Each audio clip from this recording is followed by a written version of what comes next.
Soaring fuel and food prices, and on it goes. But I've managed to find a tiny glimmer of hope, a community that's beating the 21st century blues, a place that gives people power a whole new meaning.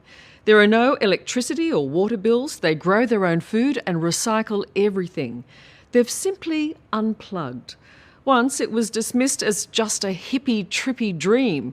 Now it's a great practical idea that's spreading around the world. And the good news is, it's painless. The good life with all creature comforts intact.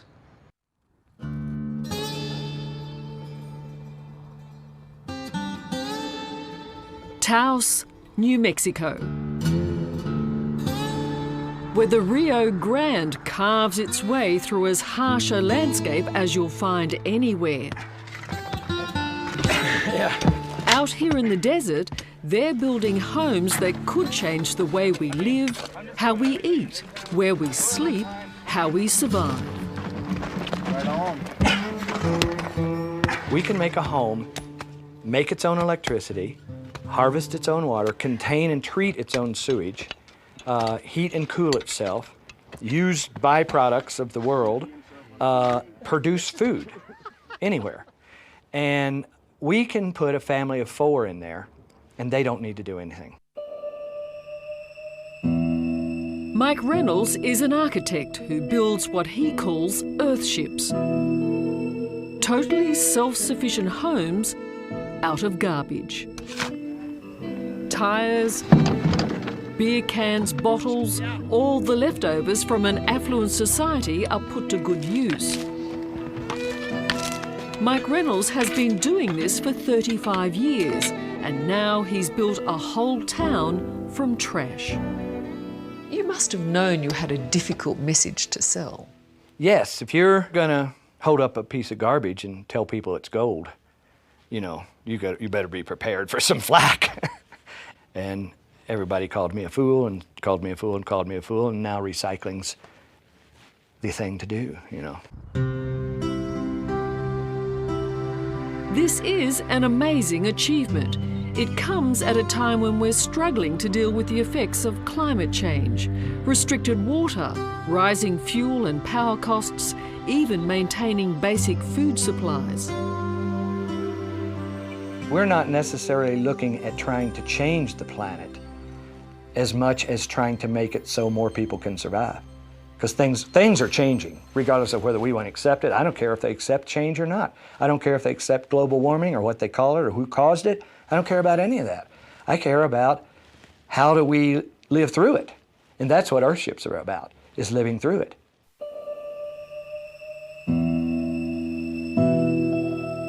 This is pretty tough country.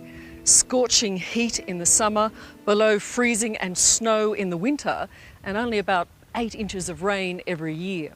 So if you can live off the grid out here, that is, not be connected to the power, the water or the sewer, you're doing pretty well.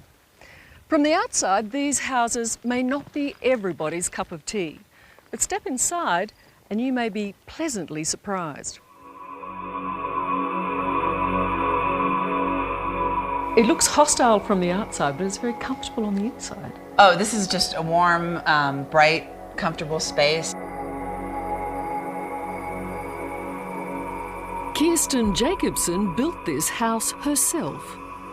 These are tyres. There's tires all back in here, and then plants. The whole building, all the electricity in the building is from solar cells on the roof.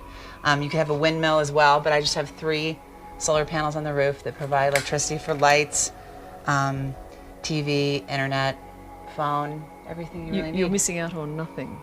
I don't believe so. I'm missing out on not paying a utility bill. Her home is warm in winter and cool in summer, and her only water is rainwater.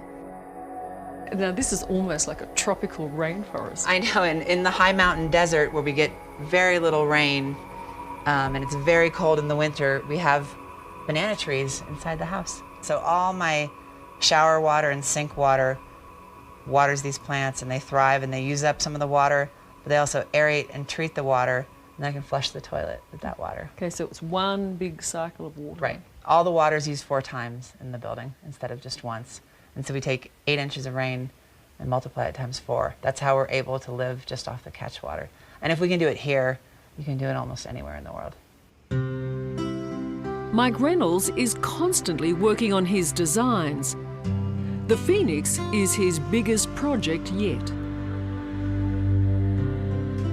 Out the back, you can see how these houses are put together. This is like the tire I was pounding up there. Yeah. This is how hard they get, see? And they're swollen up, and they're resilient. It's getting rid of something that we have mountains of that we don't know what to do with, and it's low tech. And this material is indigenous to the entire planet. If Taos is not your style, then maybe this is. On this small patch of Queensland's Gold Coast, they're also building entirely self-sufficient homes. It's the same principle, but instead of tyres and cans, it's earth and cement. These are the essentials. This is the backbone, the spine of the house, and this is what regulates the temperature within the house and keeps thermal inertia, so that when it's hot outside, it's nice and cool, and when it's very cold outside, it's nice and warm in the home. Chris Walton is developing the Eco Village at Currumbin, a model for the way we could all live. We orientate our houses correctly. We insulate our houses well. We try and include the winter sun and exclude the summer sun. Do I have to throw anything out? Do I have to surrender anything? Well, we don't allow air conditioning in here because our houses are very comfortable without air conditioning. Water? What do you do for water? All of the houses here are self-sufficient in water. Each house has its own rainwater tanks, and the wastewater goes to our wastewater treatment plant and comes back as very safe recycled water for our yard usage and toilet flushing. You know, this is a fine example of you can live energy efficiently in luxury. Yes, it is. Yes, I mean, it's a beautiful, beautiful home. Claire Johnson really is doing it in style. Yep, this is a rammed earth wall, and it's made from stone from the Gold Coast quarry, mixed with some small amount of cement and water. Beauty of it is that in the winter, the sun's rays hit the wall, and the wall absorbs the heat, so helps to keep the temperature warm in the evening. Wow, and it looks good too. Yeah, it looks fantastic. Yeah, beautiful. Claire's 3-bedroom, 2-bathroom home comes with all life's luxuries, including a sophisticated energy monitoring system. So if we look at the electricity for today, and today we've made 5.7 kilowatts. That's the yellow graph, but we've only used 2.4. Oh, aren't you a good girl? It's a report card, basically. It is. Do you like it? Yes, I do. And here's the real bonus. Claire produces so much solar electricity, she feeds it back into the grid and gets paid for it. We're proud owners of a bill which actually says that we're $12.70 on credit. They owe you. They do owe us money because we've produced more power and sent more power back to the grid than we've used. Why haven't we done this before? I think we've all been a little bit asleep. Certainly past governments have not acted on their fundamental responsibility, and I think in years to come we will look back and judge that inaction and poor action as being criminal. All over the world, from the deserts of New Mexico to the rolling hills of Somerset, England, people are coming up with their own unique solutions to the problems that confront us all. Ultimately, you've reverted to history. I suppose perhaps we have, yes. People had windmills or they had water mills to turn the machinery. Brian Shingler has owned this place for years, a water mill that dates back 1,000 years. But it was only when electricity prices started to soar a few years ago that he got the idea of replacing the old water wheel with the turbine to generate his own electricity. So it's all about the drop. Yes, it's about a 5-metre drop, and it's about a half a cubic metre per second of water that is able to produce that power, about 10 kilowatts at the moment. It's not bad, is it? Well, it's enough to power 10 or 15 houses, the average rate of consumption. Now the idea has caught on, and Brian is part of a consortium of watermill owners who sell their electricity back to the power company. Brian makes a profit of £3,000. That's more than 6,000 Australian dollars a year. And this is how we start up. Look at that. So this is just like a big tap, letting the water in. And mills enough corn to feed his sheep. Wow. That's very good. It's been an amazing turnaround. Finally, rebels like Mike Reynolds have become the voice of reason for a desperate planet. You were laughed at, were you not, when you told your architectural colleagues? Well, I was more than laughed at. They said I was a disgrace to the architectural community. And since then, I've heard that many times. That was just the first time, Yeah, just the beginning. It must have irked you so many times, having to, you know... Refrain from killing people? Yeah.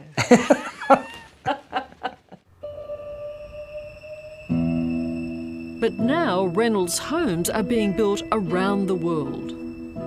And this would sit well in any place, in any community in the world. It wouldn't look out of place. Oh, it would look out of place. Yeah. My form of beauty is not necessarily globally accepted. But in Holland, I'm making it brick. In Scotland, I made it stone. In Jamaica, I'm making it with verandas. And so I'm making it palatable. I'm starting to wise up onto that no matter how good something is, people will die before they'll use it. For years, Mike Reynolds was regarded as a hippie architect gone mad. Now his time has come. He still may be a hippie, but no one thinks he's mad anymore. Internal greenery? Yeah, that's cleaning up your bathwater. I knew that it would happen. I mean, because you could see it. You could see it 35 years ago. And now it's needed. So we're confident. We can do anything, anywhere. We're even cocky.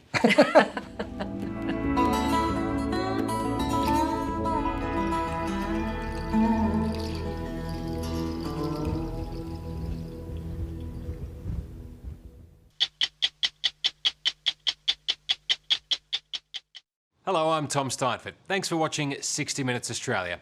Subscribe to our channel now for brand new stories and exclusive clips every week. And don't miss out on our Extra Minutes segments and full episodes of 60 Minutes on 9now.com.au, as well as the 9Now app.